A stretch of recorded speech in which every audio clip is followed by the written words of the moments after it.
बात करें अगर हमें फैक्टराइज और मिडिल टर्म स्प्लिटिंग से फाइंड करनी है कोई भी वैल्यूज, तो हम क्या करेंगे, देखो आपके पास है x square plus 5x plus 6, ठीक है। अब आपको क्या करना है, सबसे पहले फर्स्ट और लास्ट टर्म का प्रोडक्ट यानी मल्टीप्लाई करना है, ठीक है। फर्स्ट टर्म और लास्ट टर्म को आप प्रोडक्ट करोगे तो 6 इंटू एक्स स्क्वायर आपके पास बन जाएगा 6x स्क्वायर, उसको आप साइड में लिख दो।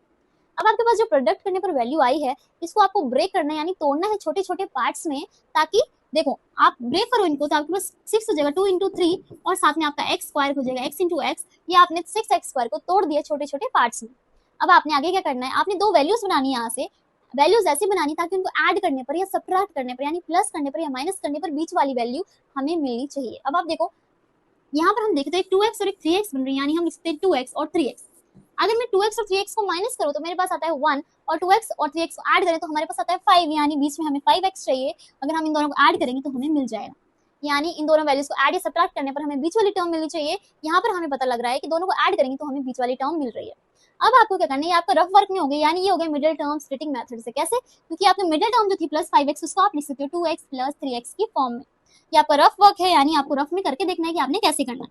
अब आगे आप क्या करोगे, फर्स्ट टर्म और लास्ट टर्म को आपको एज इट इज लिखना है, उसमें कोई चेंज नहीं लाना है, आपको ओनली बीच वाली टर्म को चेंज करना है। अब देखो आप लिखोगे एक्स स्क्वायर प्लस बीच वाली टर्म 5x थी, उसकी जगह आप लिखोगे 2x प्लस 3x।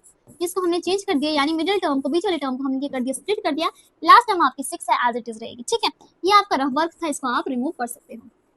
आगे देखो, आगे आपके पास क्या आएगा, आपके पास है जो आपके पास वैल्यूज आई हैं उसमें आपको क्या करना है, कॉमन दो कॉमन लेने में से कॉमन लेना है, यानी चार टर्म्स में से दो को एक साथ लोगे आप।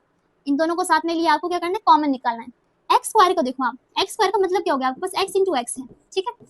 2x का मतलब हो गया 2 इंटू एक्स है, यहाँ से आपको कॉमन लेना है। इन दोनों में से कॉमन क्या आएगा, इधर x इंटू एक्स है तो 2 इंटू एक्स, यानी x कॉमन आ रहा है दोनों में। इधर x बाहर आ गया, अंदर एक x बाहर आ गया तो एक x अंदर बच गया। प्लस का साइन, यहाँ से x बाहर आ गया तो ओनली 2 बच गया, x प्लस 2 बच गया हमारे पास। प्लस का साइन, यहाँ 3x प्लस 6 था, यहाँ पे 3 हमारा कॉमन आ सकता है, अंदर बच गया x, क्योंकि यहाँ पे 6 था तो 2 आ जाएगा हमारे पास, 3 2 हमारे पास क्या होता है 6 होता है। तो अब देखो यहाँ पर जो है आपके पास वो बन रहा है, यहाँ पर जो है आपके पास आ रहा है दैट इज आपके पास आ रहा है that is x plus 2 common आ रहा है आपके पास, एंड ब्रैकेट में यहाँ बच रहा है x प्लस 3। x प्लस 2 और x plus 3 is equal to 0 रखेंगे, क्योंकि हमें क्या निकालने हैं, इसके क्या निकालने हैं, मिडिल टर्म स्प्लिट करके हमें वैल्यूज को फाइंड करना है। x प्लस 2 एक वैल्यू आपकी 0 हो जाएगी, एक वैल्यू x प्लस 3 आपकी 0 हो जाएगी। इसका मतलब हो गया x की वैल्यू आपके पास आएगी माइनस का 2, यहाँ जाके माइनस हो जाएगा, और एक वैल्यू आपके पास आएगी x is equal to minus का 3, यानी ये माइनस प्लस उधर जाके माइनस का हो जाएगा। इस तरीके से आप x की वैल्यूज को फाइंड कर सकते हो using middle term splitting method या फैक्टराइजेशन मेथड।